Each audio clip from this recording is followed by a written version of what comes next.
Capítulo 10. Formidablemente y maravillosamente hecho.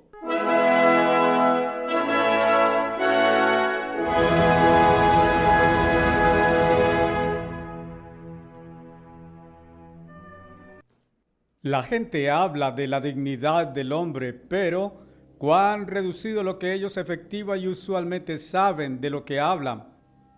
En la manera como la humanidad generalmente se comporta, poco de aquella dignidad es aparente. Aún así, el verdadero potencial del hombre está completa e increíblemente más allá de su rango de entendimiento. Dignidad del hombre.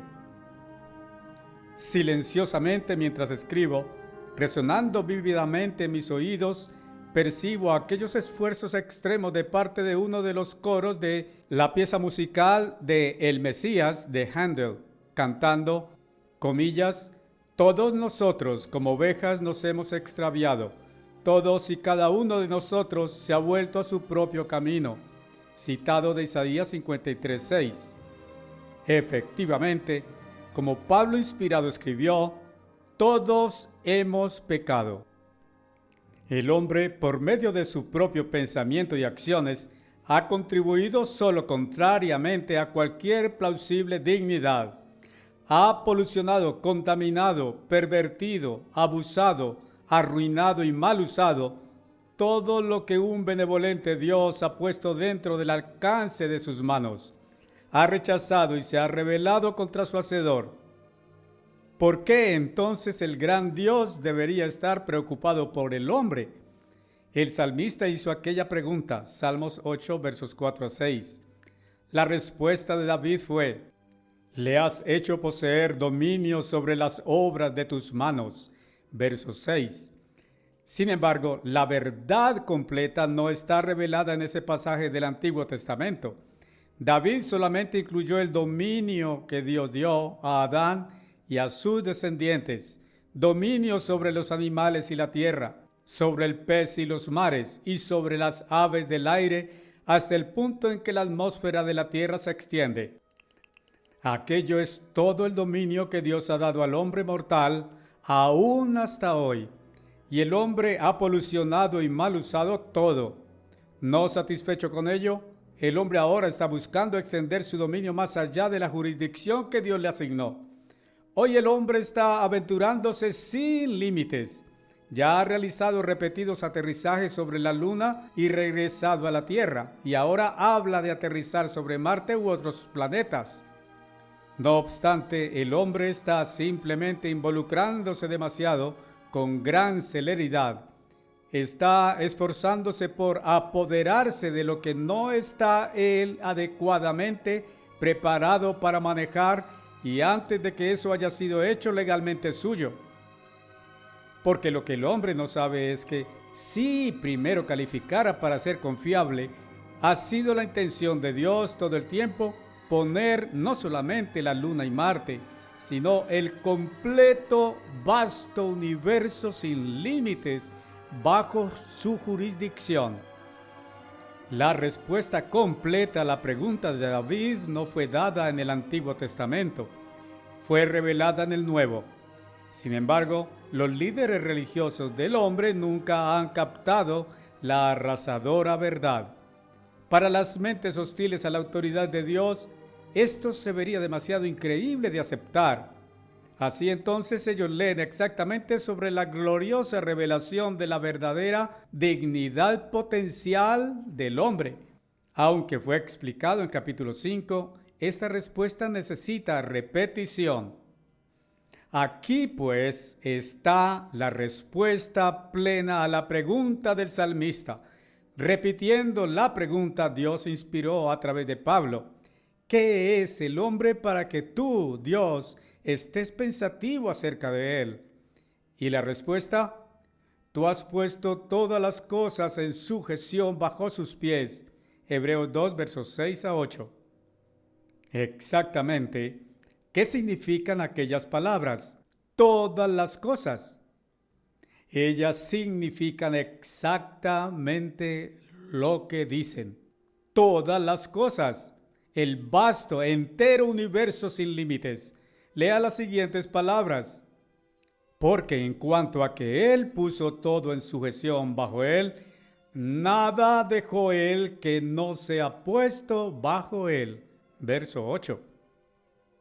De otra parte, ¿qué acerca del hecho de que en cuanto a Adán, Dios limitó el dominio del hombre a la tierra, los mares y la atmósfera de la tierra? La última frase de este mismo verso octavo explica: pero ahora no vemos todavía todas las cosas puestas bajo Él, pero vemos a Jesús coronado de gloria y honor.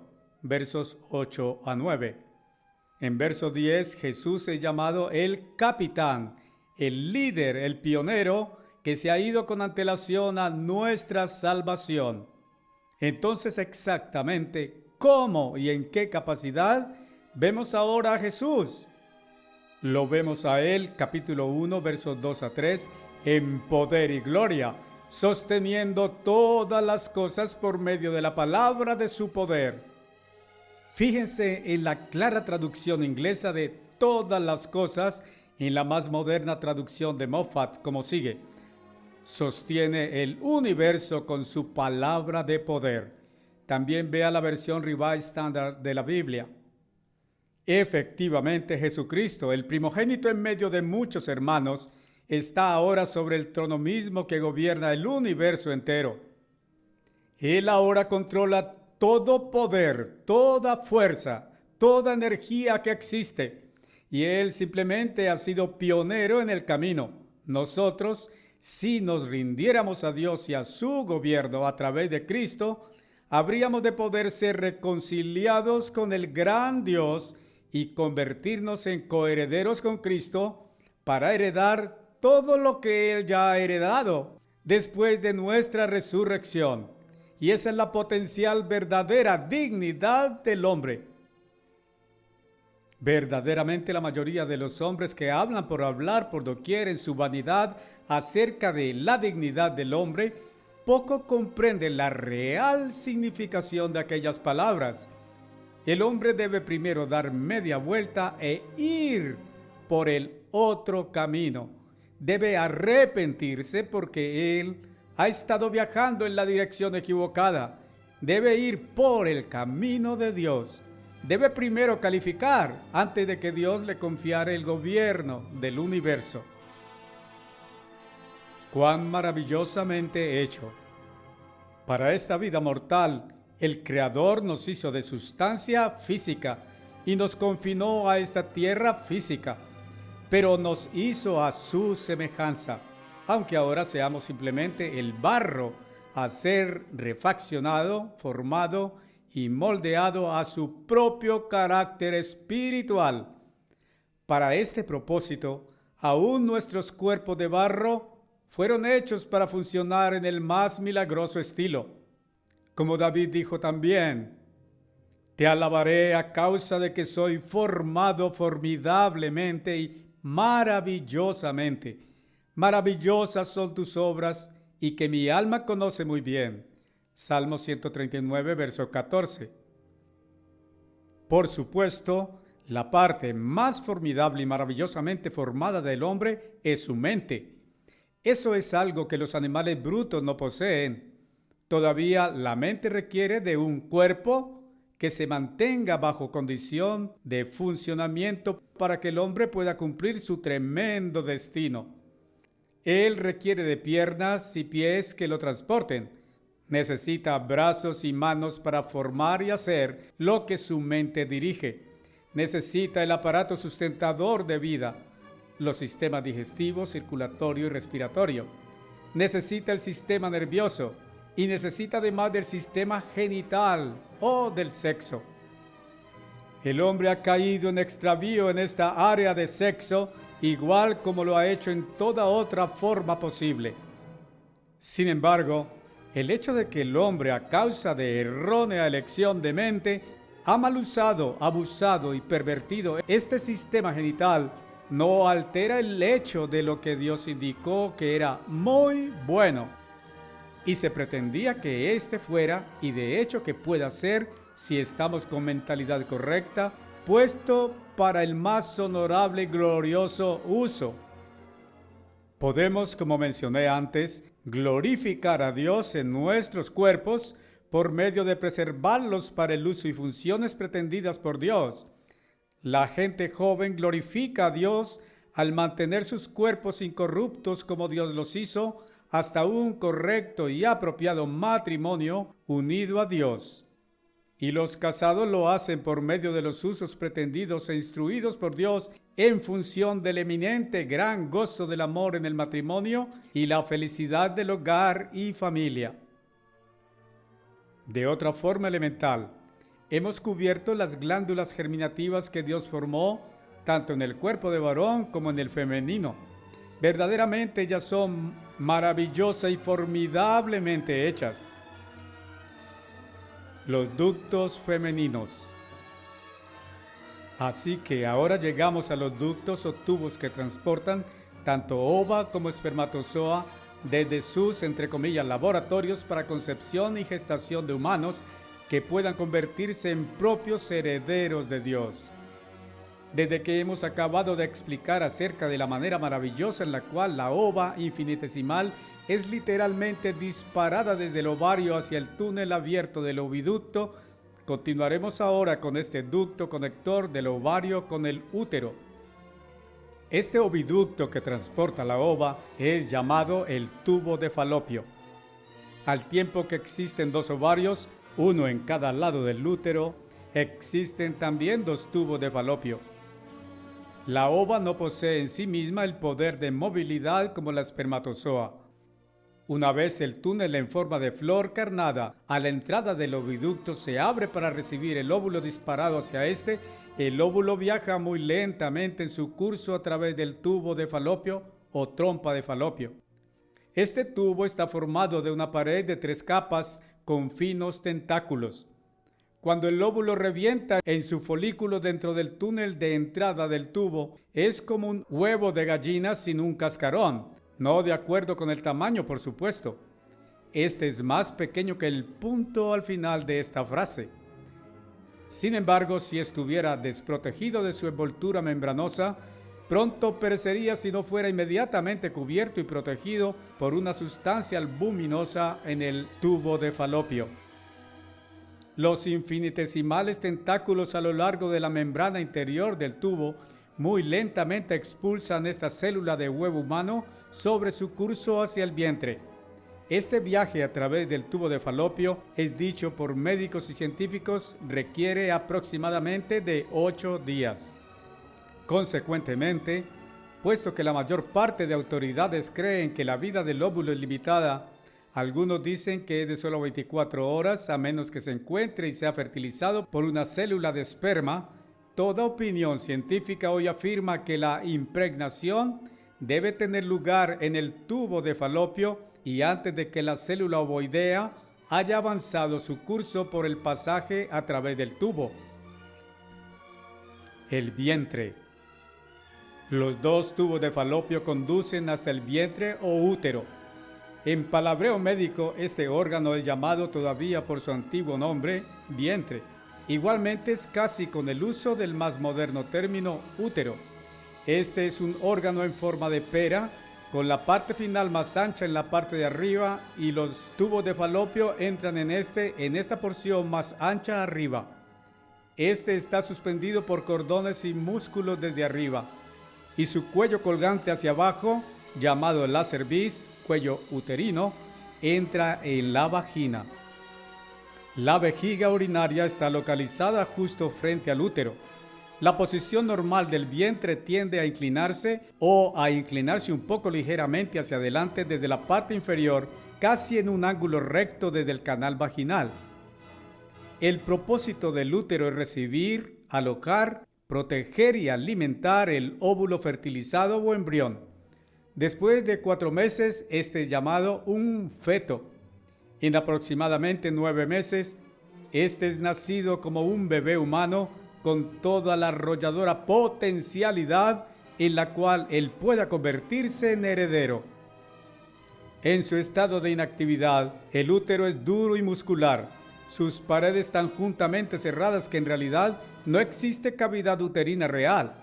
Cuando no hay preñez, el útero es de casi 2 pulgadas de ancho arriba, 1 pulgada de espesor y 3 pulgadas de largo. Menstruación. Una vez cada 28 días en promedio, una congestión ocurre en el útero preparándose para la recepción de un óvulo fertilizado. Si el óvulo no fuera fertilizado en la trompa de Falopio, entonces, casi 14 días después de la ovulación, que es la descarga del óvulo desde el ovario, el útero libera el preparado revestimiento mucoso especial en previsión para el embrión. Esta ligera hemorragia, pues, se escapa a través del cuello uterino a la vagina. Este proceso mensual es llamado menstruación. Este comienza en la edad de la pubertad, promedio alrededor de 14 años de edad, aunque algunas veces un poco más tarde o más temprano. La menstruación continúa hasta la menopausia. Esta emisión de sangre mensual en las féminas fue antiguamente supuesto ser una purgación periódica de acumulaciones venenosas. Eso, por supuesto, no es el hecho, de ninguna manera.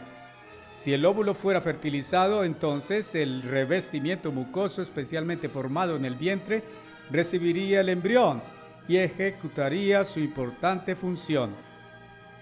El ciclo promedio menstrual es cerca de 28 días. No obstante, podría variar desde 21 a 35 días y ocasionalmente hay más amplias variaciones. La duración promedio del flujo menstrual es alrededor de 5 días, pero podría variar desde 3 hasta 7. Los ductos masculinos. Ahora retornamos a los ductos seminales del varón. Como previamente se describió, los diminutos enredados túbulos de los testes convergen ultimadamente en el epidídimo, donde todos los túbulos se unen en el singular ducto seminal denominado el vaso deferente. El vaso deferente entonces es una continuación del epidídimo. Pasando desde el escroto dentro del cuerpo, el vaso deferente avanza a lo largo de los vasos linfáticos y nervios, arterias y venas, y estos combinados forman el cordón espermático. La espermatozoa es transportada a través del vaso deferente a las vesículas seminales. Esto es realizado por medio de repetidas contracciones. Inmediatamente bajo la vejiga y rodeando la uretra está la glándula próstata. Esta mide entre 1,25 y 1,5 pulgadas de diámetro de forma globular. La uretra y el tubo urinario ducto pasan a través de esta. Ver imágenes enseguida. Primera imagen, aparato reproductor masculino. Y segunda imagen, esquema de los órganos copulativos y ductos masculinos. Esta glándula prostática secreta el fluido prostático, blando, lechoso y alcalino. Anteriormente, las denominadas autoridades, entre comillas, pensaban que todo el fluido seminal era producido en la próstata. La especulación más reciente de los, entre comillas, expertos, sin embargo, tiende a la creencia de que cierto fluido es formado en el epidídimo, ayudando en la transportación de la espermatozoa a través del vaso deferente. En cualquier evento, se reclama que las células de esperma no poseen su propia movilidad a plenitud hasta que alcancen este fluido prostático alcalino, el cual sirve tanto para preservar la espermatozoa como para estimular la movilidad. El vaso deferente entra en la glándula prostática y a través de esta entra en la uretra. Por supuesto, se trata de un par, uno entrando en cada lado, uno por testículo. También en este punto de entrada en la próstata hay una especie de reservorio o vejiga elongada. Hay también dos de estas llamadas vesículas seminales. Cada vesícula se une a manera de un tubo con el vaso deferente en el punto de entrada dentro de la glándula prostática. Ellas entonces forman un tubo singular a través de la próstata al entrar a la uretra. La uretra es el tubo a través del cual pasa la orina desde la vejiga y continúa por todo el pene. Hasta la última década o dos, la ciencia médica suponía que estas vesículas seminales eran reservorios o vejigas ovaladas elongadas en las cuales el fluido seminal era almacenado hasta la eyaculación, y probablemente ellos estaban correctos. Sin embargo, muchos hoy piensan que las vesículas seminales producen un fluido de cierta especie, el cual, mezclándose con fluidos secretados en el epidídimo y la glándula prostática, forman el fluido seminal en el cual la espermatozoa nada. No obstante, parece que todos los experimentos han sido hechos post-mortem sobre cuerpos muertos. Algunos médicos dicen cándidamente, por lo tanto, que ellos no pueden estar seguros. Las, entre comillas, autoridades, como es usual, están presentando postulados y muchos asumen que sus teorías son un hecho. Yo no soy una autoridad. La única autoridad infalible no nos lo indica. Estoy inclinado a creer entonces que el fluido seminal es producido en la glándula prostática y almacenado en aquellas vesículas. En realidad, las respuestas a tales asuntos no son pertinentes al objeto de este libro. Simplemente menciono tales detalles técnicos como un asunto de interés y como un ejemplo de la muy cuestionable, entre comillas, autoridad de las también, entre comillas, autoridades humanas. Aquellos hombres, profesándose ser sabios, Romanos 1:22, rechazaron como necedad la única confiable autoridad, y así, haciéndolo, Dios dice que se volvieron necios. Por otro lado, permítame recordarle a usted de nuevo que Dios no revela todo conocimiento a través de la Biblia. Este es el fundamento de todo conocimiento, el fundamento sobre el cual construir. Esta revela únicamente lo que el hombre necesita saber y que no puede de otra forma aprender. Sin embargo, también nos dice que existen algunas cosas que pican la humana curiosidad en gran y costosa especulación, pero que Dios oculta de las mentes mortales porque tal conocimiento es para nosotros innecesario. Las cosas secretas pertenecen al eterno nuestro Dios, pero aquellas cosas que son reveladas pertenecen a nosotros. Deuteronomio 29, verso 29. El propósito de este libro, después de todo, es dar al lector aquel vital conocimiento que es necesario para el recto, feliz y abundante vivir. El conocimiento del origen y causas de actitudes dañinas hacia el sexo. El conocimiento de la recta e intencionada actitud hacia y los propósitos de el sexo. El conocimiento tan necesario para la plenitud de felicidad en la conducta adolescente y premarital. El conocimiento tan esencial para la felicidad marital y de familia. Los órganos copulativos. Y así, finalmente, al describir los sistemas genitales, llegamos a los órganos de copulación. El órgano copulativo en el varón es un órgano carnoso y muscular o vástago, compuesto principalmente de tejido eréctil llamado pene. En condición normal de reposo, cuelga flácido y en quietud. En tamaño igual que las narices, orejas, manos y otros órganos humanos, hay variación en diferentes individuos.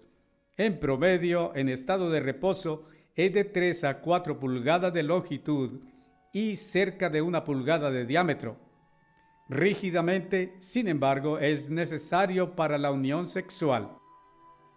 Alguna gente joven no informada cree que la fecundación, si no imposible, es para todos los eventos muy difícil si el semen es depositado sobre o en los órganos genitales externos y no en la vagina misma. No obstante, autoridades sin numerosas historias de casos, un número de los cuales han sido traídos a mí para consejería seria, consultoría y ayuda espiritual, prueban positivamente que esta creencia es un serio error.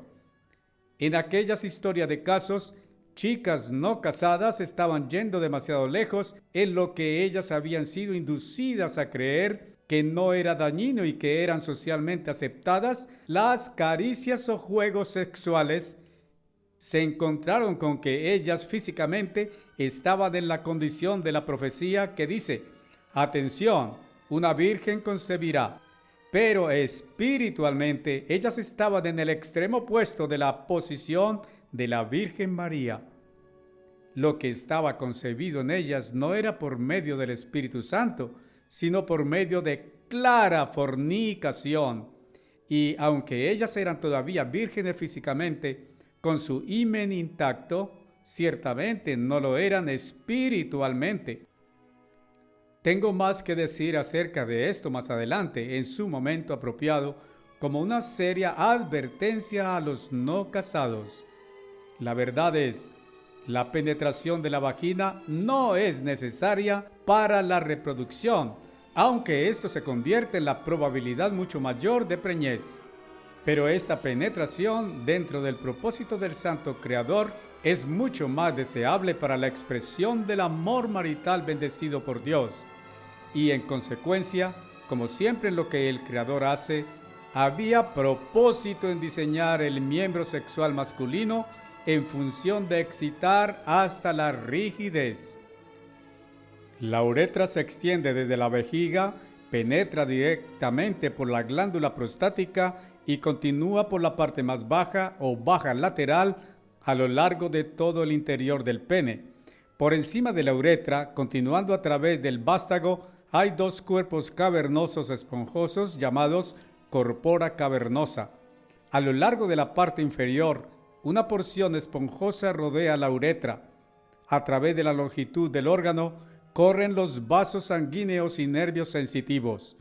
En la parte anterior final está la cabeza del pene, llamada el glande pene.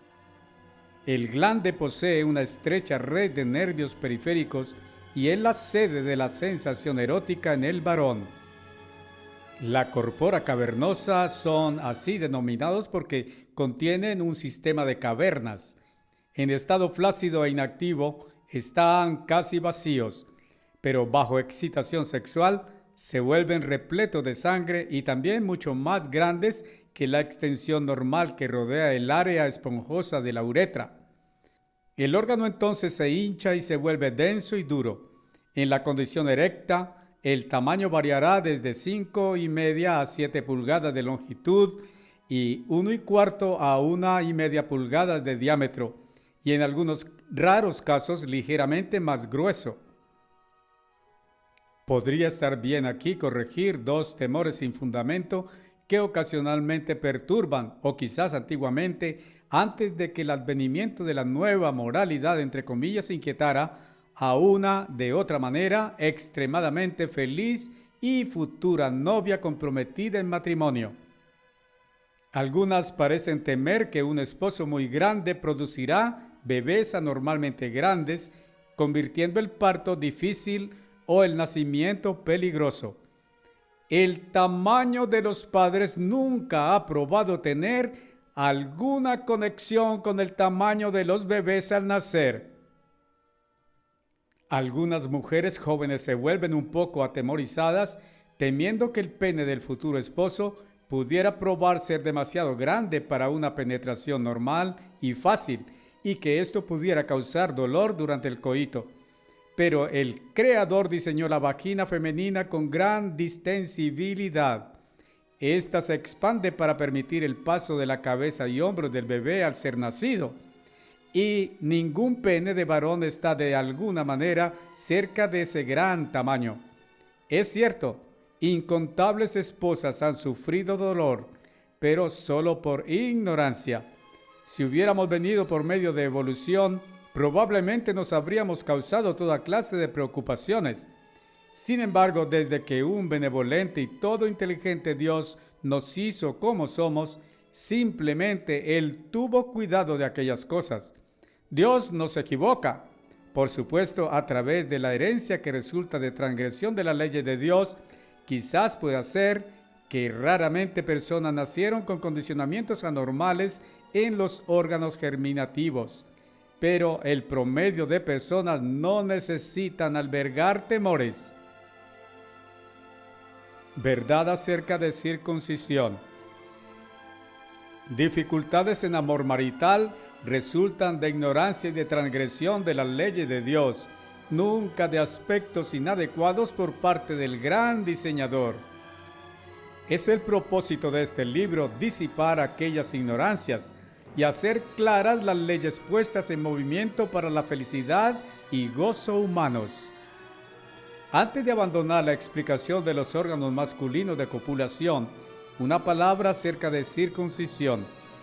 El pene glande está cubierto de una piel llamada el prepucio. El tamaño del prepucio varía. En muchos, si no en la mayoría de casos, esta está suelta y apenas cubre el glande. En raros casos el prepucio es más largo y su orificio tan pequeño y compacto que aprisiona el glande.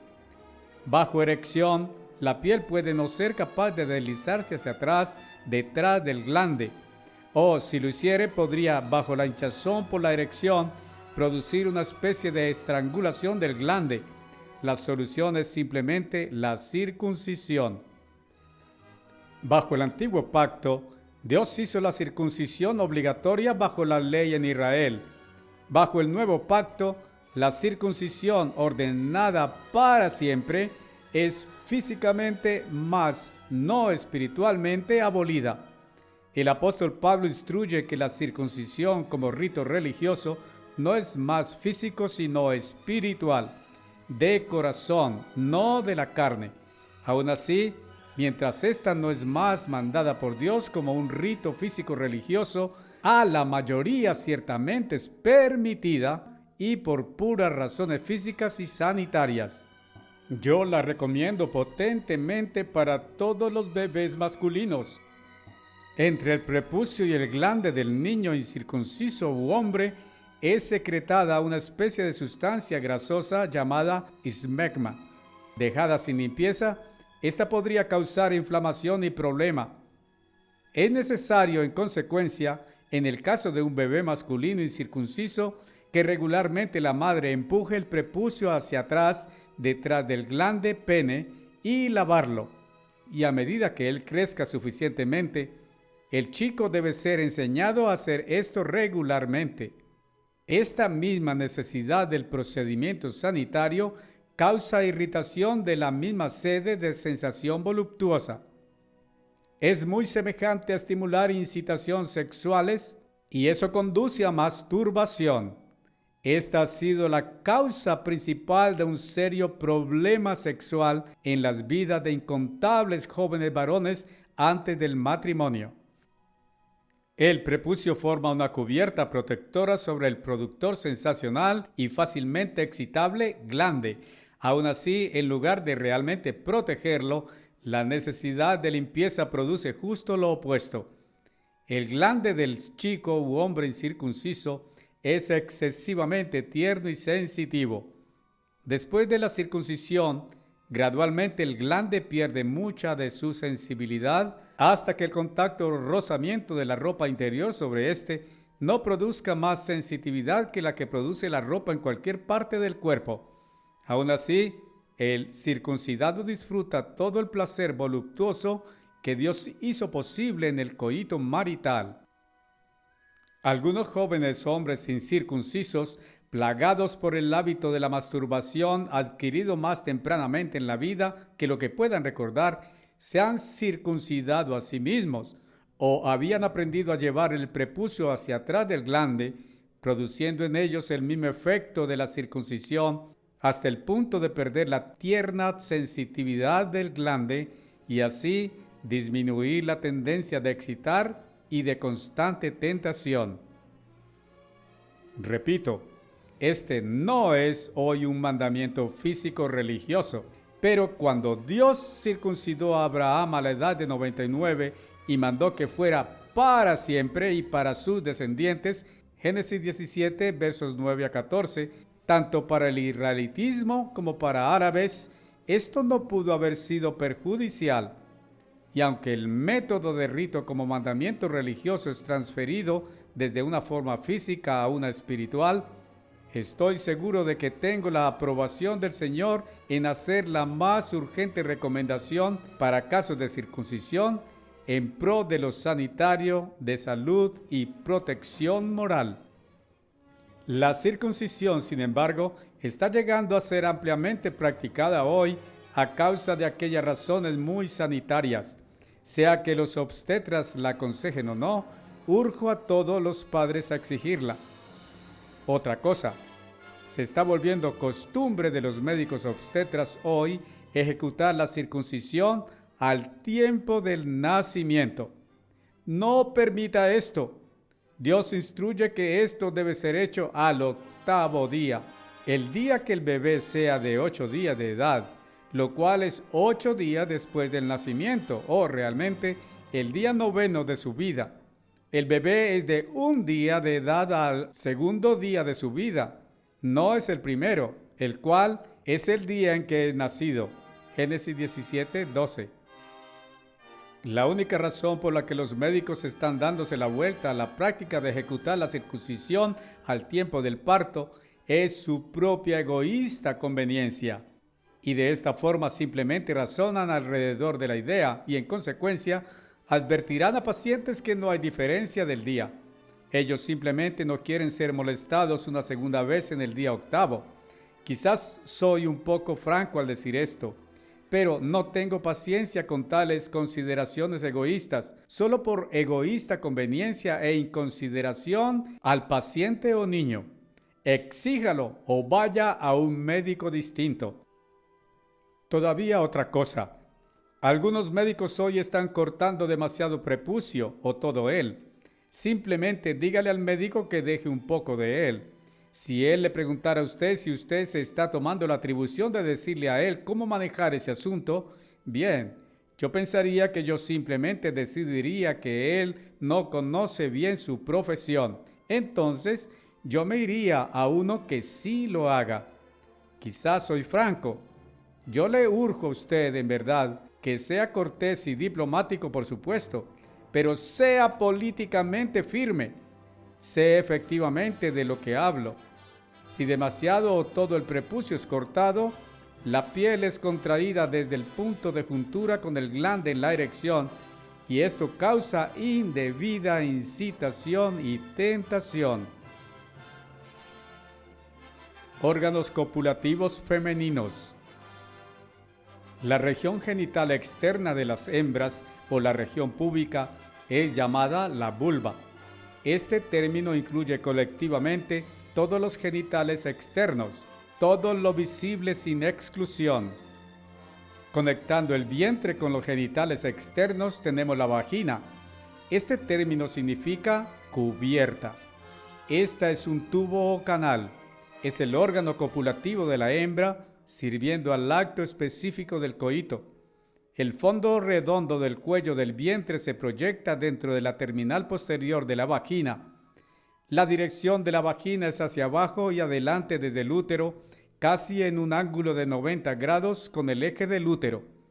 Ver enseguida ilustración de la vagina.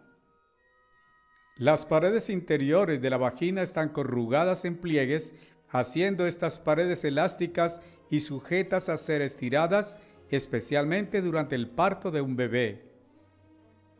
Los libros de texto usados por médicos hace medio siglo indicaban que la vagina es de 6 a 7 pulgadas de largo.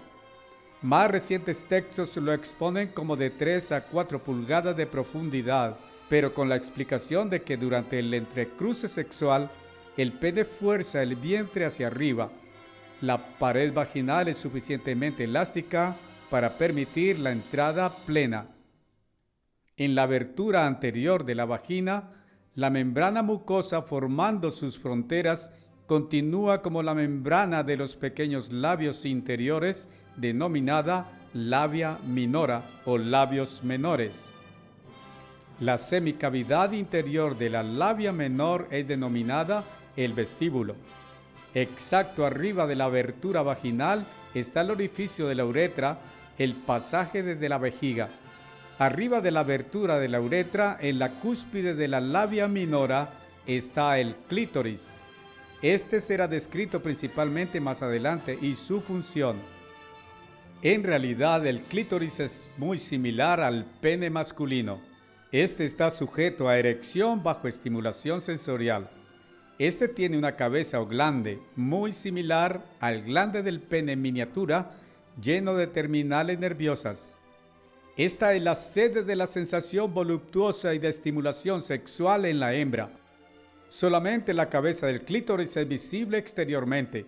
Su cuerpo, de 1 pulgada más o menos de longitud, está cubierta por la membrana sobre lo alto de la labia minora. La ignorancia de este tan pequeño órgano y su intencionada función es una de las 3 principales causas de infelicidad, miserabilidad y completa frustración en incontables millones de matrimonios a través de los siglos. Este diminuto órgano, pues, se convierte en un asunto importante para correcto entendimiento. Y aquí, de nuevo, las modernas, entre comillas, autoridades están en desacuerdo y en gravoso error. Esto será explicado en un capítulo más adelante. Finalmente, sobre la labia minora y cubriendo los genitales femeninos están los labios mayores, denominados labia majora. Ellos no requieren descripción adicional o comentario aquí. Vea la gráfica inmediatamente anterior. Las funciones del órgano principal femenino de copulación son: 1. Proveer paso al flujo menstrual. 2. Recibir al miembro masculino durante el entrecruce. 3. Hacer de receptáculo para el semen depositado. 4. Proveer el paso para el nacimiento de bebés. Todos estos órganos y sus funciones son el diseño de Dios para propósitos ordenados de Dios. No solo es un privilegio inigualable ser capaz de poseer existencia humana con sus asombrosas y deslumbrantes potencialidades. Estos además involucran aceptancia de una muy seria responsabilidad de poseer los órganos y poderes maravillosos del sexo. Ellos podrían ser usados para brindar felicidad, placeres y goces más allá de nuestra capacidad máxima de previsión si fueran controlados y gobernados por las leyes de Dios. Sin embargo, el mal uso tonto e ignorante, el abuso o perversión pueden imponer severas penalidades que exceden cualesquier placeres ilícitos temporales o gratificaciones. El camino de Dios es el único camino práctico que vale la pena en ricos dividendos de verdadera felicidad y gozo. Si usted usara el libro de instrucción del Hacedor como la base de conocimiento y como la perspectiva directiva de todo lo que usted piensa y lo hiciera en relación con sexo, glorificando apropiadamente a Dios en su cuerpo, grande será su felicidad ahora y eternamente.